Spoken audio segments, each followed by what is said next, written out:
शिरसवडी गावच्या काळभैरवनाथ प्रासादिक दिंडीच्या सन्माननीय अध्यक्षा सौभाग्यवती चंद्रभागा व श्री महादेव श्रीपती गावडे पाटील यांची नात अर्थातच चिरंजीवी सौभाग्य सकल कांक्षणी दिव्या यांचा साखरपुडा या ठिकाणी संपन्न होत असताना मला आवर्जून गावडे पाटील परिवाराविषयी या ठिकाणी दोन शब्द बोलावेसे वाटतील।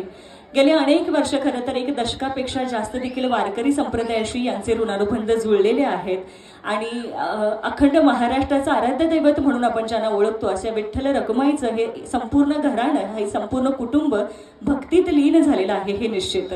जगद्गुरु संत तुकाराम महाराज यांच्याही भक्तीमध्ये खरं तर संपूर्ण गावडे परिवार विलीन झालेला आहे आणि आज सगळीकडे हा आनंदी आनंद होत असताना मला संत तुकाराम महाराज यांचा एक पूर्णत्वाचा अभंग आहे। याच्या दोन ओळी आवर्जून मला या ठिकाणी म्हणाव्याशा वाटतील। आनंदाचे डोही आनंद तरंग, आनंदाचे डोही आनंद तरंग, आनंदाची अंग आनंदाचे। म्हणजे ज्याच्या आयुष्यामध्ये कोणतंही दुःख उरलेलं नाही, ज्याच्या आयुष्यामध्ये आज आनंदी आनंद पसरलेला आहे, ज्याच्या आयुष्याला पूर्णत्व प्राप्त झालेलं आहे ती व्यक्ती आणि त्या व्यक्तीसाठी जगद्गुरु संत तुकाराम महाराजांनी लिहिलेला हा पूर्णत्वाचा अभंग आज गावडे पाटील परिवारावरती जीव जडवणारी, गावडे पाटील परिवाराच्या सुखदुःखात सामावलेली सगळी जिव्हाळ्याची माणसं आज या ठिकाणी उपस्थित राहिलेला आहेत।